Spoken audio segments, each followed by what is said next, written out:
ситуация в Беларуси становится все более и более тревожной.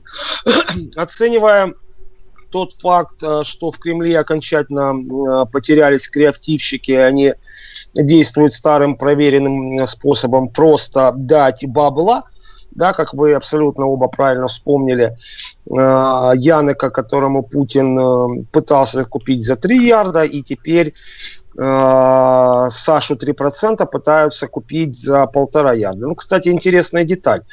За время августа золотовалютные резервы Беларуси, Центрального банка Беларуси, где-то там приблизительно на ту же самую сумму и упали, а МВФ, я вам напомню, только вчера категорически отказал в экстренном заимствовании Беларуси на сумму там 900 с чем-то миллионов долларов. Поэтому, в общем-то, как бы Саша Таракан приехал в бункер к Путину, уже даже не приехал, а приполз на коленях. Потому что без этой помощи они дальше бы не протянули. Но вы знаете, один интересный момент есть.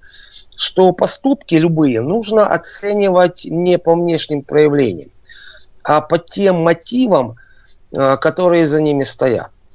И вот в этой связи мы вот эти мотивы предоставления взятки Януковичу в конце 2013 года 3 ярда и сейчас предоставление кредита Саше 3% можем оценивать одинаково.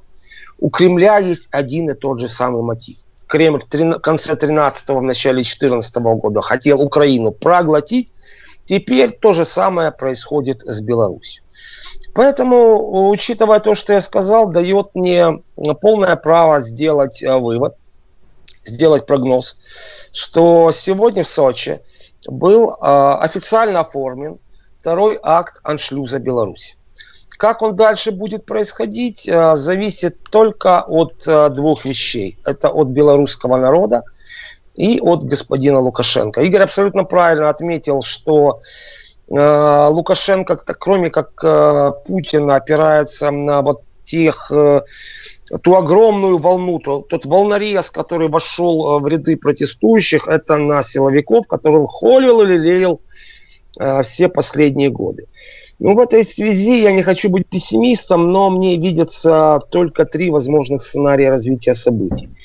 Первое, то, что белорусский таракан таки всех съест и потихоньку всех задавит. Почему? Потому что у любого протестного движения есть свой предел, и это по законам психологии абсолютно нормально.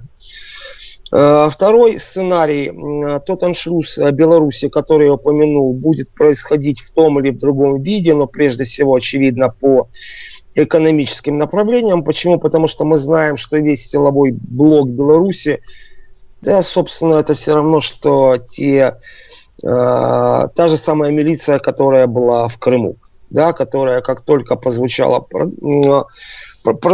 команда, все порвали украинские паспорта, и вот они все, сердце русской весны, сердце русского мира, исконный Крым, это земля всегда была русской, как говорили они. Ну и последняя возможность. Это то, что протесты в Беларуси наконец-то перестанут быть карнавалом. Это перестанет быть хороводом вокруг елочки, вокруг цветочков и так дальше. Никогда ни в одной стране не было таких примеров в истории. Ни один диктатор не уходил сам. Диктаторы либо умирали, либо их свергали. Конечно, огромнейшая проблема всего белорусского общества, что там нет лидера. Нет лидера протестов. Мы можем сколько угодно там восхищаться мужеством госпожи Колесниковой или Тихановской, но, друзья мои, я когда-то уже говорил, это борьба кремлевских одних с другими кремлевскими. Вы вдумайтесь только сегодня, когда Саша 3% сегодня фактически сдавал Беларусь, практически одновременно вышло заявление избранного нового президента Беларуси госпожи Тихановской, которая тоже о чем-то просила этого диктатора в Сочи. Поэтому, вы знаете, у белорусского протеста, чтобы перерасти в революцию, есть только один шанс. Если в конце концов протестующие выведут каких-то лидеров из своей среды.